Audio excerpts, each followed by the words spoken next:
was talking about a machlokes that we had in the Mishnah between Reb Meir, Reb Shimon, and Reb Yehuda as to whether or not you're allowed to be boidik for a woman on a bechor on Yom Tov. And actually, yesterday, Avigdor asked a very specific question, and he asked, "What's the difference between asking any shaila, like a shaila, if something is treif to a rabbi on Yom Tov versus the bechor?" For some reason, asking about a bechor is such a big deal. It's such a big deal that it would be something that would be prohibited on Yom Tov. And I answered Avigdor, and now I know that I'm wrong, but I answered Avigdor that there's a special level of smicha that you need to be matir a bechor, and maybe that makes it into a different type of thing, because Rashi says it's ke'ein masakin, or it's like answering a choshen mishpat shaila on Yom Tov, which is not allowed to be done. And I thought that the reason why it was considered a more sophisticated psak, that Rashi calls it like it's kemasakin, or Rashi calls it that it's like you're being done the entire, is because it required an extra level of expertise. But today the Gemara is going to uncover for us, reveal for us, why it's considered so special. But now we're still deep in the middle of a sugya of muksa l'chatziyon. We're up to the bottom line and the chafav on the base. Toshma mipulin vadoshim. Beans, different types of beans, which Rashi tells us, she'anu mevashlim b'yom tov. We cook beans on Yom Tov. The pulin vadoshim meikar chazu lakus. Before you put them into the pot to cook them, you can chew them one at a time raw. Shadina b'kteira, but once you put them in the pot on Yom Tov, idchaluhu, while they're cooking, you can't eat them. Kol zman sheroishchen, because it's too hot. You can't eat food. I remember I used to go to my grandparents for Shabbos, and they would serve soup that for sure would be hot enough to do misa sreifa with when they poured it down their throats. And my grandfather, must not have had any nerves in his tongue and in his mouth, because the soup that he ate was so hot that I have no idea. It must have been bubbling on a spoon. I don't know how he did it, but for me, it was way too hot. So something that comes right out of the pot is itchulu. That's not called royal achila because it's simply too hot. And then gomer b'shilayu, once it's finished cooking and it cooled off to the point where it's now edible, chazilahu. So from the fact that on Yom Tov we cook beans, that should prove to us that ein muksa l'chatzi Shabbos, because even though sometime in between when it was ready to be eaten raw and when it was served, it was edible. Beautiful. It's a beautiful story. It's a beautiful story. I think shot in the Gemara's for later is exactly that. Zok Gemara Amar le'Abaye, if you're going to consider part of the cooking process a part that is not chazi, where that would be muksa, l'tameich tikshi loch kederes ta'alma. Anything that we cook for Shabbos, any food that we cook for Shabbos, l'tameich the mashvil l'risichason. Toris muksa, if you're going to consider it muksa when it's cooking, and because of that, from the cooking of the beans, you're going to want to bring a raya that ain't muksa l'chatzi Shabbos, because we're allowed to eat the beans once they're cooked. Tikshilach mahashta latucha lataritz heichanu echlun shum kederes b'leil shabbos. How do we eat hot chicken soup Friday night? Usually, you have if you don't keep it on the stove for Friday night, what you'll usually do is you usually cook it up really, really, really hot until it's boiling, and then you'll wrap it in a towel or something to keep it warm until you're ready to eat it. All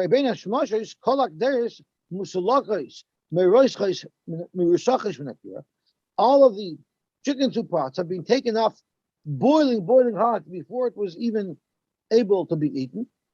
And so during the Ben Hashmash's time, the soup was not edible because it was so hot. And then when we come home from shul, we eat it. How could you eat it if you consider something that's very hot from cooking muksa? How would we ever eat hot chicken soup Friday night? The stam kederes ta'alma ben hashmoshes roish chasem. Ben hashmoshes, they're boiling hot, too hot to eat. Yet when we come home from shul, we eat it. Ella gomer b'di adam like kamabaylam. If it's something that you cook that way, part of the process, and you control it, and you have it there specifically at that time because you need it to be that hot then, so that later on it'll be edible. That's not a problem. That's never a shaila of muktzah l'chatzir. That's not part of this question. Ki kami boilon. Our shaila is by gomer b'nei shemayim. For instance, dried pears. That's where we have our shaila. If at some point during Shabbos it was not edible, and then later on it became edible, but it's not part of your process, it's something that happened by itself. Let's see Rashi. Lamidi the gomer b'nei adam like kami boilon the chivon the biyadi l'snak nay boy biyad. Since you could fix it, so since that's part of the process, and you run it that way, you're not putting it out of your mind if you don't want to eat it. That's part of the process. You know that's how it's going to work, and it's going to be perfect for you when you're ready for it. So even the fact that you're allowed to cook these beans on Yom Tov, will not be a riot to our subject. And for that's the reason every pot that we have completely heated up, it does not become muktzah. Okay, Gavalti. So we didn't come to a conclusion. The Gemara did not end up coming out with a conclusive psak if yesh muktzah or ein muktzah l'chatzi Shabbos. Yet the Gemara continues back to our subject matter: are you allowed to be boidik a bechor on Yom Tov, to be matir, to be shechted and eaten on Yom Tov? Rabbi Yehuda Nesiah. Rabbi Yehuda Nesiah, Havalei, who bucher. He had a bechor. Rashi says, what is it relevant to him? Because what happened to a bechor? If it has a mum, a kohen can eat it. And the Meforshim speak about Rashi that even though you give it to the kohen, it's not like truma that only a kohen can eat it. So anybody should be able to eat it. So they were aware that on Rashi. Anyway, Shadri lekamei de Rabami. He sent this bechor to Rabami so that Rabami can check to see if it had a mum. I guess Rabami was the mum expert. He felt, no, I don't think I should be looking at this on Yom Tov. So he was passing the chumrah like Reb Shimon. Amalei Reb Zreika told Rabami, you tell me Reb Yirmiyah, or maybe Reb Yirmiyah told Rabami, I don't understand Reb. Reb Yehuda Reb Shimon, there's a machlokes between Reb Yehuda and Reb Shimon, where Reb Yehuda does allow the b'dika. Halacha Reb Yehuda, we normally pass like Reb Yehuda, and Rashi says that's a klal of Arabic. So why is it, Rabami, that you don't want to paskin on the bechor? What's the issue of being boidik? The Gemara is going to get into that. Rashi says it's because it's near kemasakin, but Rashi is going to today. The Gemara is going to clarify it. So Ami refused to look at the bechor. So Rabbi Yehuda still had to find somebody. Okay, you don't want to look at it, I'll find somebody else. So then Rabbi Yehuda sent it to Rabbi Yitzchak Nafcha. Maybe he will look at the bechor to be not. And again, once again, Rabbi Yitzchak Nafcha felt it's not appropriate to be boidik on Yom Tov. Again, Rabbi Yehuda, Rabbi Shimon, Rabbi Yehuda. We would normally pass on like Rabbi Yehuda. So why is it Rabbi Yitzchak Nafcha that you don't want to pass on the bechor? Amalei Rabbi Abba, my timer lo yishav kasinu l'Rabbanon l'mever uvda Rabbi Shimon. So Rabbi Zreika told Rabbi Abba. Rabbi Zreika told Rabbi Abba.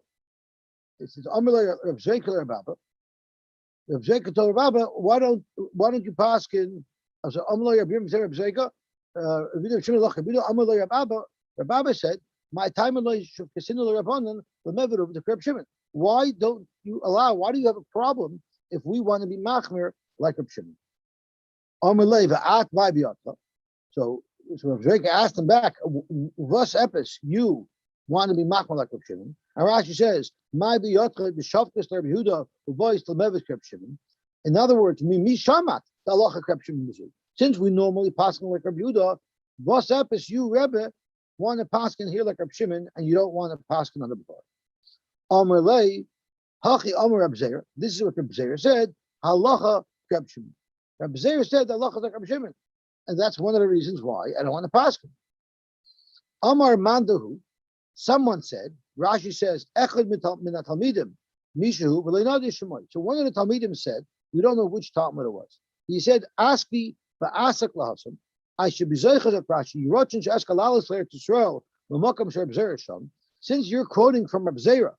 Since you're quoting from Reb Zeir to paskin l'chumah like Reb Shimon and to not allow bechors to be checked, I would love to hear this from Reb Zeir himself, where he got this from. Who more the Shmaitza? The Amri Mishmei.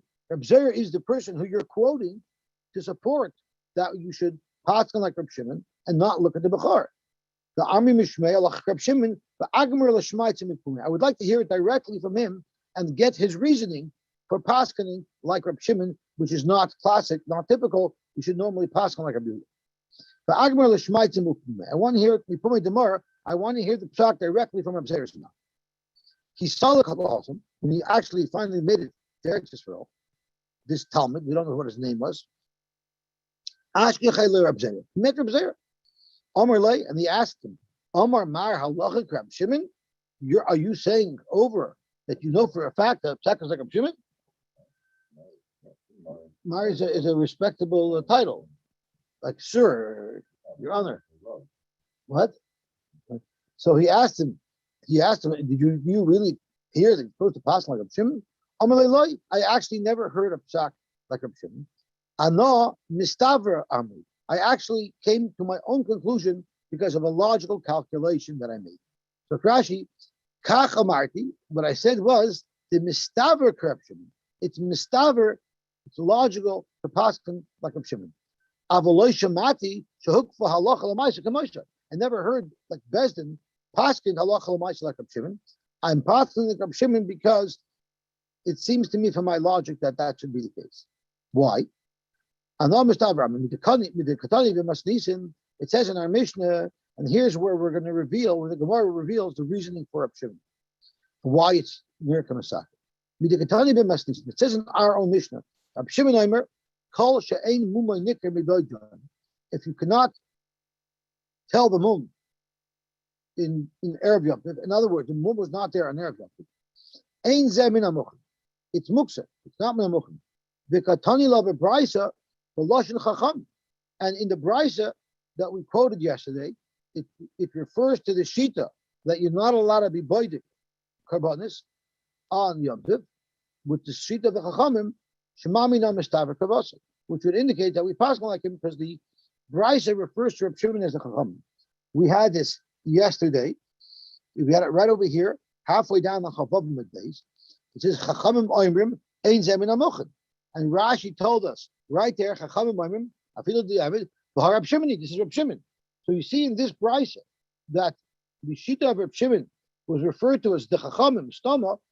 That would be an indication from the brisa that we paskin like Reb Shimon. Rashi says V'Loshen Chachamim.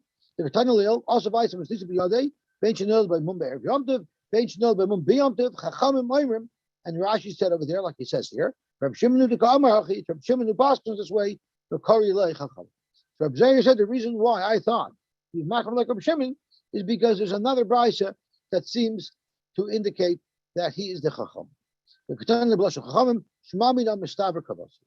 the only reason why I said that we should pass from and not be binding to Chayr. So my Havela, Lamaisa, what is the Psak Halacha? The Gemara is trying to know what we do. Rabbi Yosef said, Tashma. Let me tell you what I think is the halacha. The Talya ba'ashla Rav, because we have support the passing like Reb Shimon with very thick chains. Rashi's ba'ashla Ravari, the chavolim gedolim begasim, thick heavy chains shekash only nothing that are very difficult to break, to pull apart. Floimer chachamim gedolim amrua. Great chachamim said that the halacha is like Reb Shimon. And it's not easy to walk away and ignore their words. So Omar Reb Shimon ben Pazi. So now we're listing off the titans of Torah. Now Omar Reb Shimon ben Pazi, Omar Rabbi Shua ben Levi, Omar Rabbi Yosy ben Shaul, Omar Rabbi Mishum Kahala Kadisha b'Yerushalayim. All of these great Gedolim said in the name of the holy Kahal of Yerushalayim. And this is what they said. Reb Shimon v'Chaveirav, Reb Shimon and his Chaverim, Amru Halacha Reb Meir. They said that halacha like Reb Meir, and we're soon to see that there's a sheet of Reb Meir hold that you wouldn't be allowed to be invited to Bechor. So, Pasuk Pshat here, Rashi says, is the Kahala Kadisha said over that Reb Shimon paskin like Reb Meir. Now, normally, when you're saying over from somebody that they paskin a certain way, you're going to be speaking about people that are older than you, greater than you, prior to you. And you're quoting these earlier, Talmidei Chachamim, Gedolim, Ash L'Raveri, Paskin, like Reb Meir, so that's why we pass like Reb Meir. But the problem is, Amru, why would the Kahala Kadisha be Yerushalayim? Why would Rebbe and the Kahala Kadisha be Yerushalayim be saying something over in the name of Reb Shimon? They're much older than Reb Shimon. So they're much older than Reb Shimon. Why would they be quoting from him? Elo Zaknamora, B'shitas Reb Meir Amruah. They're saying it in the Shita of Reb Meir. Rashi learns over here. Ela Hachi Kamar Kala Kadisha, some 6 lines down in the wide lines. Reb Shimon ben Menashe v'chaver Reb Sha'amru. Reb Shimon ben Menashe and his chavraya, who said, "Ein Rayin Mumin, you're not allowed to look at Mumin on Yom Tov." B'shitas Reb Meir Amru, it's consistent with the Shita of Reb Meir. And now Rashi sticks in. V'chein efshir shazakenim nos nudaitim al divrei habachrim. Imagine the Rosh Hashivas are hearing the bachrim tumul and learning, and they hear that the bachrim say something in the name, say halacha, which happens to be consistent with Reb Meir. So too, these El Eden saw a little Reb Shimon ben Menashe and his friends talking and learning and leaning to pass like Reb Meir. Brahmer, they said, Divrei Ploni, this kleine Talmud, this young bacher who has such a great idea, Noitin Acher Divrei Reb Ploni Shoylafon. He's following the shita of a different Rebbe, different Rav who was before him. In this case, it was Reb Meir. So Rashi is content in saying that it is common for older people to quote younger people and mention and note that they're passing like a certain shita. The Maharsha does not like this at all. And he says, Lule Rashi, he actually wants to argue with Rashi, and he wants to say that it's referring not to Reb Shimon ben Menashe, rather Reb Shimon ben Yochai, who in fact was older than Rebbe. Right? We learned Rebbe was a Talmud of Reb Shimon ben Yochai, and when Rebbe quoted in the name of Reb Shimon v'chaver, he meant Reb Shimon ben Yochai. But the Rashi doesn't say that. Rashi clearly says that it is common for Rebbeim to look down at the Talmidim and notice that they're passing like a certain shita and mention that, this Talmud is consistent with one of Meir there. So let's now dig into Reb Meir. Where do you see from Reb Meir that you're not allowed to be baidik a bechor for a mum on Yom? That now we learn. Hashoichet is a bechor. What happens if you shoot first and then you aim? You shech a bechor, not even knowing if it has a mum, before the chacham looked at it.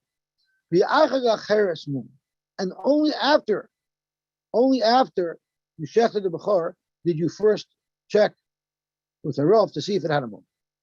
Rabbi Yehuda matir, Rabbi Yehuda holds it's mutter, because if it in fact had a mum, it's going to be mutter. Rabbi Meir says it will not work. Since it was shechted not with the prior approval of a psak, also it remains also. So you see from Reb Meir that the paskening on the mum of bechor isn't stam agilu das ba'alma to know if in fact had a mum. Rather, it's an integral part of the process of being makar bechor. Alma the Reb Meir that re'iyas bechor love Korea straight. Looking at a bechor to see if it has a mum, to be matir it, lachila, isn't just like asking a regular yoyredei shaila to the Rav, like a treifa, to see if this animal is edible or not. Rather, rias bechor mechayim. When you show the bechor to the Rav, it has to be alive. That's part of the process. Rias treifa, but an animal, whether it's a treifa or not, lacha shchita. Even if it's already shechted, you can show it to the Rav and he can pass it. Umina. And from there, we can also take it a step further and say, you're allowed to show a treifa to Rav on Yom Tov. Re'iyas bechor me'erev Yom Tov. And the re'iyas bechor has to be from erev Yom Tov. And this Rashi that we're going to learn now is extremely important. It draws the line, the connection between the fact that you have to look at the bechor has to be passed upon before your shechita, and that you shouldn't be able to do it on Yom. And let's see Rashi over here. Al Moknasover of Meir Re'iyas bechor. It's about 8 lines down in the wide lines. Re'iyas bechor eina kala Re'iyas treifa. It's not just like a routine shaila like Re'iyas treifa. Dachshahu rabbanan. You see here that the process of looking at a bechor to see if it has a mum, the rabbanan gave it tremendous chashivas, gave it tremendous weight. V'chol atzmo shel atarish b'chor, and the whole concept of the matar b'chor tluya ba is dependent upon the Rav seeing it before it shechted. She'af shechitase aksura kodim shirenu. It's also to shecht a b'chor unless it first has a heter of a mum. Bein yedoimel is treifa, and it's not at all comparable to checking an animal to see if it's a treifa. Sheiritur levatka achashchita, where they allowed the bedika after shchita. Umina, and from this fact that the mayor holds that the bedika of the b'chor must be prior to the shchita. When men alum the Reb Shimon ben Menashe v'chaveirav from our mayor, from understanding the sheet of Reb Meir, Reb Shimon ben Menashe and his chaver built from that. When they said, even the chashiva kula high, since the Rabbanan gave such a tremendous weight and chashivas to the need to be matir the b'chor that they required that it be done before the shchita. Have a lake in Misakin. That's why it's like Misakin, because the Rabbanan gave it a special weight, not because of my boich for yesterday that it takes a higher level of expertise. It's because the Rabbanan clearly made being matir b'chor different than any other shaila. It's not talking shaila. It's a prerequisite to the shchita that has to occur. It's not merely being megalad that there was a mum. Their declaration that allows the shchita to occur is part of the process, and without it, you don't have a heter shchita. So now you see they're doing more than just paskening, havel misakin or chedondin, or it has the weight of paskening the Torah, which again is a much greater step, and therefore and that is the reason why, according to the mayor or according to Shimon ben Menashe, you're not allowed to. A Rav is not allowed to pasken on a b'chor Yom Tov. Even though, in fact, you are allowed to check for treifa Yom Tov. The Hainu Talia Bashli Rav. And this is what Rabbi Yosy meant earlier when he said that it's relying on, it's hanging on the weight of very strong Torah titles. So Amar Kala Kadisha, the Kala Kadisha said, Rab Shimon, this halacha of Rab Shimon that you're not allowed to be boidik the b'chor on Yom Tov, Rab Meir Oslo is relying on Rab Meir, who's also a titan. So Kamalu Rab Shimon ben Yochai, Rab Meir b'chalishidas, and Rab Shimon ben Yochai and Rab Meir agree on this. V'avalei Rab Yehuda Yochid, and therefore Rab Yehuda is a Yochid against a rabbin of Rab Shimon ben Yochai and Rab Meir. Bein devar shalechad b'makom rab. So this is the reason why the Gemara says that a talib ashli ravari, which means Rabbi Yosef said, we're relying on titans, we're relying on Reb Meir, and we're relying on Reb Shimon ben Yochai, and those are very strong, and that's why we paskin like them against Reb Yehuda, which you're not allowed to be boidik. So I don't understand what they're worried about. What are you over? Why is it a gezerah? Gezerah shama what? No, it seems like the Rabbanan said that the bedikas of the b'chor is a very serious issue, and it's mandatory that it be done before the shchita. So that means they're looking at bedikas of b'chor as something more than just a regular shaila. So just a regular shaila, if you checked it afterwards, it would still net the same information. So but what if they want it first? So what if it's more than a regular shaila? So now it looks like you're being misaken, because how can it be misaken? These are we've got mumchim over here. The biggest Talmidei Chachamim. How you're going to think that they would be misaken? It's nearer to misaken because it looks like they're actually doing something to make an animal qualified to be shechted. So you're asking, how does the whole svara of nearer to misaken apply to poiskim? No one's going to think they're doing anything wrong. No, but people are going to think if poiskim could make tikkun on Yom Tov, I guess tikkun must be allowed on Yom Tov. But you can't be misaken a mum. You just can't. How can you be misaken a mum? They're not fixing a mum. They're to the contrary. Their tikkun is they're declaring that it has a mum, and now they're preparing it for eating. They're being misaken to be able to be eaten on Yom Tov. They're being matter that it's an animal that up until now was not able to be eaten on Yom Tov, and they're declaring that it's going to be able to be eaten on Yom Tov. But it was like that the whole time. wasn't, No, before up until this point, it was not able to be eaten on Yom Tov because it was a tam. Because you weren't sure. You weren't sure. Correct. You have to bring it. You have to bring it anyway, whether it's You know what this reminds me of? You know, whenever you speak to a non-Jew and they talk about kosher, they say, "Oh, the rabbi didn't bless it." Like they think that when the Rav paskin something's kosher, they don't look at it like it's just supervision. They look at it like there's some special blessing the rabbi had to make to allow your food to be eaten. So, but in this case, it seems like they're right. In this case, we're saying that their abundant are needed there to paskin before, otherwise you wouldn't be able to shech. So I don't want to delve too much into it because the Gemara is about to reverse. Oh, okay. So Dr. Gemara, what are you talking about? You just made up this Naya Maisa, it's a major tikkun, and that's what has to be done before. It has nothing to do with that.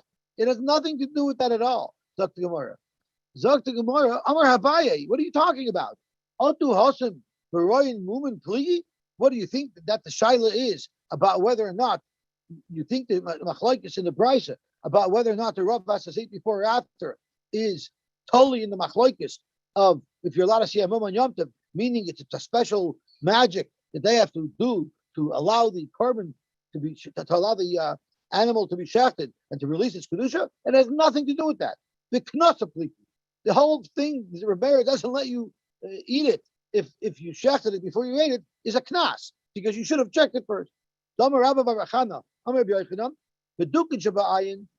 the mum is a dukin shaba'ayin, kula alma loy pligi das. Everybody would hold. Even Rabbi Yehuda would agree that, in fact, even the bar plukta of a mayor would agree that it's going to be usher if you first checked the animal and then you showed it to the rav to see if it had a mum. Everybody would agree that you're not allowed to use this animal.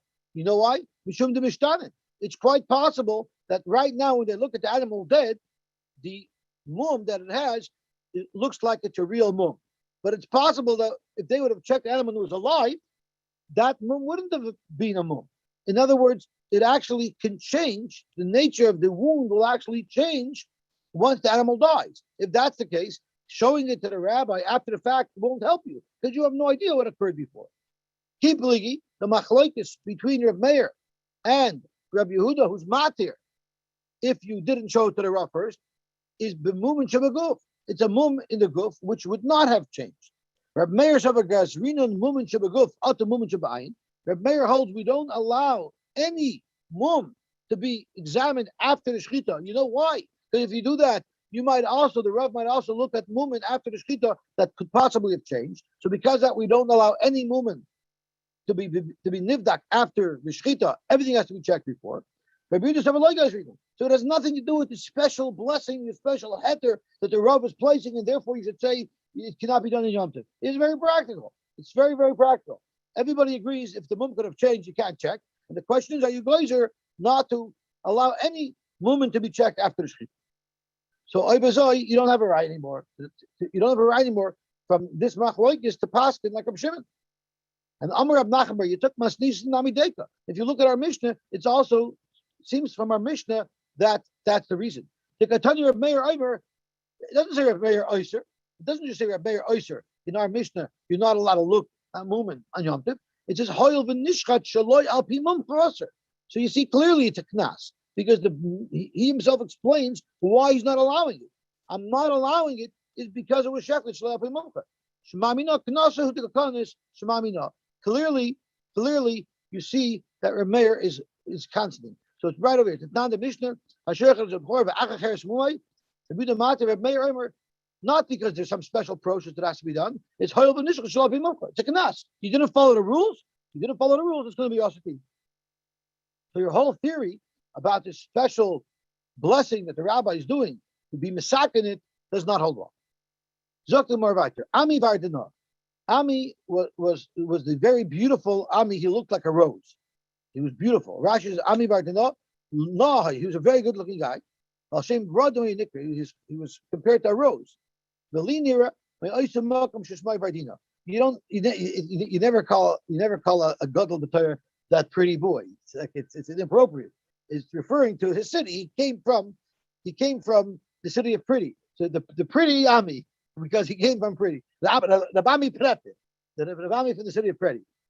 Okay, so whatever it was, what was unique about the city? Rashi is giving us just an FYI about the city of Vardina. The people who lived in Vardina in this city in Vardina were very cheap. So what happened was Chazi Bukhra, the Venisia, he used to look at he was the one who was in charge of checking the Bechoris of the house of the Nasi for a moment. Hava, that's who he was. But on Yom Tov, loy have a chaz. He did not look at Bechoris. Once again, he was Machalek of Shimon. Also, for Amr Loy Rabami, they told this to Rabami, and Amr Lahu Shaprak Ovid. He's doing well. He's doing the right thing. The loy chazi, that he's not looking, because you're not supposed to be checking on Yom Tov if a Bechor is a mum. Any is that so? Rabbi Ami Gufei chazi. Rabbi Ami himself used to look. So how could Rabbi Ami say it's appropriate not to look for a moment on Yom Tov? And we actually saw up here that when Rabbi Yehuda Nisia sent it to Rabbi Ami didn't want to look at it. So how could Rabbi Ami take a position that you're not allowed to look for a moment on Yom Tov? But we have cases, we know for a fact that Rabbi Ami did pass it on moment on Yom Tov. So Gemara, that was not the case. Rabbi Ami never inspected the animal on Yom Tov. What he did was Rabbi Ami ki chazam esmo have a chazam. He used to look at the moment before Yom Tov, but there was such a line of people he couldn't engage in conversation with everybody. So what he would do is he would line people up and he would quickly look at everything and make himself notes. But then he didn't pass until the next day when they came. He had them come back. So this way he was able to look at many movements because he was busy. And then tomorrow he rendered the psak. So the actual inspection was before Yom. I guess if they know he's paskening on it, so that's enough that they won't be mekatz. That's a good horror. Good horror. So ubi Yom Tov, and on Yom Tov, sheyula kamashayil, then they would come back for their answer. It's similar where you leave your married by the Rav in his mailbox, and then you call him the next day. So Rashi says, show you turned Erev Yom Tov. Sometimes he was very busy in Erev Yom Tov. You saw the moment, he said, okay, now go away, come back tomorrow, I'll talk to you. And the reason why he couldn't just pass it on the spot is because there was some type of interrogation required by Mu'min, because everybody had an incentive to inflict the Mum on the animal, because otherwise they couldn't use it. So he had to do some interrogation to make sure that this Mum happened by mistake and not on purpose. But you show the Mum, and then he would interrogate the guy on Yom Tov how exactly it occurred. Why did he need to interrogate them? Because Kohanim were chashud to make Mu'min in them. And in fact, the Mishnah Bechor says, if there's any Mum that it's a type of Mum that could have been actually done on purpose, then Roya Yisrael Nemonim. If a shepherd was a Yisrael, he's never to say it occurred by mistake because he doesn't have any benefit from it. But Roya Kahanim ain't Nemonim. But they would not trust Kohanim to say it happened by mistake. But the Kohen, in order to get that heter, would have to bring proof that it happened by mistake. Beautiful.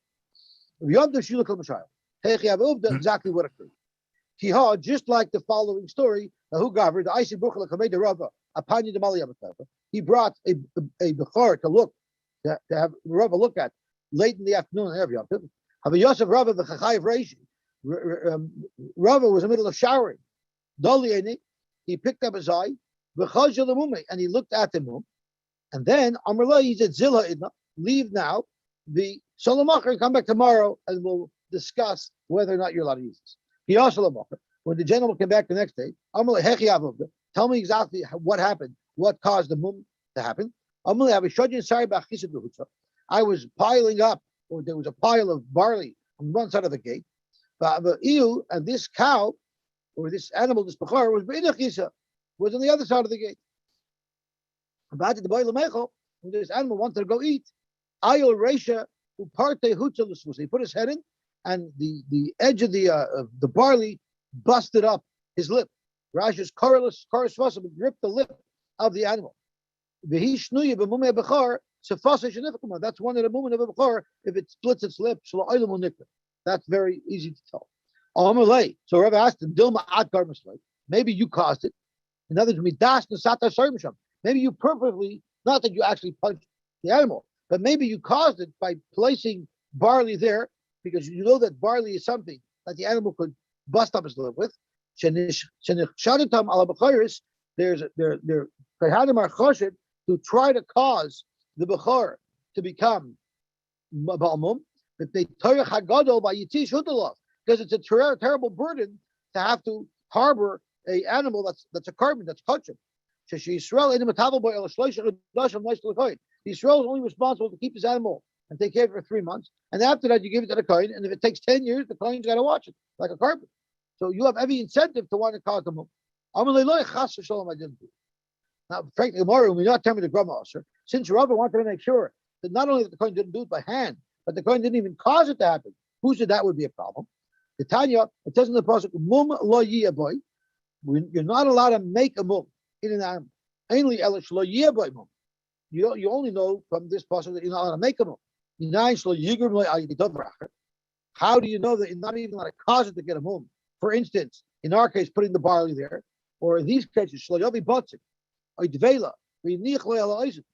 don't put some dough or some food, some fig on the ear of the animal. Why? So that a dog will jump on this animal and bite off the dough or the fig, and in the process scratch the ear. Any mum is a problem. Amar mum, Amar kolmum. The Torah says mum, it says kolmum to teach you that not only aren't you allowed to actively put a mum on an animal, you're also not even allowed to cause a mum to happen on an animal. Zok the Gemara Beitzah. Behema shemesa, behema that died, lo yasi zedem payment. It's muksa. You're not allowed to move it.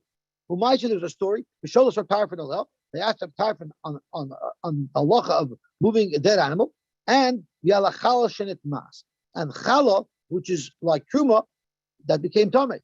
Now the kohen can't eat it anymore because it has the kedusha of truma, and you can't eat it when it's tamei, and you can't do anything with it. Rashi's not allowed to burn it. You're not allowed to do anything with it. So they asked the child Reb Tarfon, when Nichmas lebeis hamedrash, Reb Tarfon came into the beis medrash, the shul, and he asked the oilim there. They tumbled and learning about it. These things are muksa. It seems like our Stam Mishnah, which holds of the Isra of muksa, is not consistent with Reb Shimon, who we know is makel by muksa. The Dan Reb Shimon Omer, mechatkin es at the luin. This is what we started the Masechta with this Beitzah. Mechatkin es at luin lefnei behema. You're allowed to cut the luin in front of a behema. Rashi at the beginning of the Masechta says this has nothing to do with muksa. This is a question of tirchiyas seira. But what's relevant to our shayla is v'es nevela lefnei klovim. You're allowed to cut up a nevela in front of dogs, clearly saying that a nevela is not muksa. So in our Mishnah it says the nevela is muksa, but in this Beitzah, Reb Shimon said the nevela is not muksa. Unless this was already a nevela from Erev Shabbos, which means on Erev Shabbos it was already designated to be eaten by dogs, then it would be usher. So we could deduce that Reb Shimon holds, even if it was not a nevela from Erev Shabbos, even if the animal died on Shabbos, it's not going to be muksa, which would be inconsistent with our Mishnah. So no, afilu temer Reb Shimon moida, afilu temer Reb Shimon. You could even say that our Mishnah agrees to Reb Shimon, but in our Mishnah there's a special reason why Reb Shimon would also say you cannot move this animal. If it's a healthy animal that we have no reason to assume it's going to die, there even Reb Shimon is moida that it's going to be muksa on Yom Tov. He's talking about an animal that was already shrach, it was already looking like it was going to die, it just was still alive. That a person's not mekatzim his das from it because he knows that it's very likely that it's going to die on Yom Tov or on Shabbos. So this would fit very good according to the way Mar Bar Meimar in the name of Rava understood Reb Shimon. The Ambar, he said, Reb Shimon, the Balachayim Shemeshu Shasurin. He actually said specifically that Reb Shimon only says it's not muksa if it was already a weak animal before Yom Tov or before Shabbos, so you knew it was going to die. But if it was a perfectly healthy animal and you didn't have any inkling that it was going to die, that in fact would be muksa. Shopper, that will fit in perfectly. Reb Shimon will fit in with our mission. Reb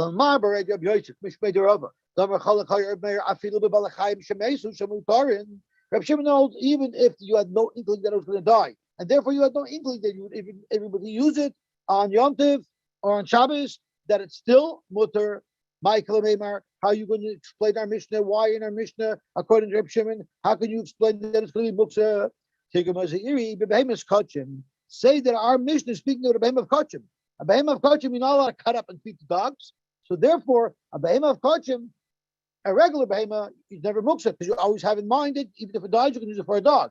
A behemoth of kochim, you can. And it's a behemoth of kochim that we're talking about. If it dies, it's muksa, you can't burn it, you can't move. They cannot be. I can actually prove to you that the Mishnah is bedafka only speaking about kochim. The Katani Allah, what's the case in the Mishnah besides the case of the Nevela? The halachal shenit mas. Ma chalal the kedusha. Just like chalal has a kedusha, right? You can't use it when it's coming. Apema, so too, let's say the parallel case in the Mishnah is referring to something that has kedusha, that it has, it's kochim, and therefore it's going to be muksa. So now the Gemara is saying, hey, you have a very good point. So you actually, now the Mishnah, it's logical to say that the Mishnah, the Dafna only said it's halacha by kochim. So I can be b'dayik from the Mishnah that if it wasn't kochim, even the Mishnah would hold it would be allowed. So now not only is it not a kashan of Shimon, now you have a raya to Reb Shimon from our Mishnah. Elatami de kedisha haduchul shari. So the Gemara hanichal amar b'rei Reb Yosy. We're turning the whole thing around. It fits in very good according to Mar b'rei Reb Yosy which the Rava. Makes perfect sense because the Mishnah, even if it's speaking about a perfectly healthy animal, if it was chulun, it would still be us. It would still be mutter. I'm sorry, it would still be mutter. So it's only because it's kochim that the animal is muksa. The dead animal is muksa.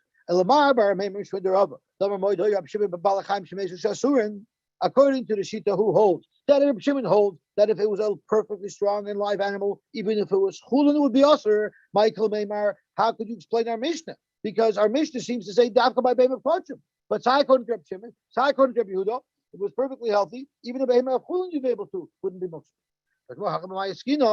I'm sorry, if forget, it would be usher if it was perfectly healthy. Reb Shimon would mind it. So why does the Mishnah say bedafka in the case of kochim? Say the Mishnah is not speaking about a kochim. Say the Mishnah is speaking about an animal that was about to die. If it was about to die, then everybody agrees it's going to be mutter. There's a crash. Say our Mishnah going to go to Reb Shimon. And our Mishnah is speaking to Musukenes. The Shari Reb Shimon. That's where Reb Shimon allows you to be betapa with it.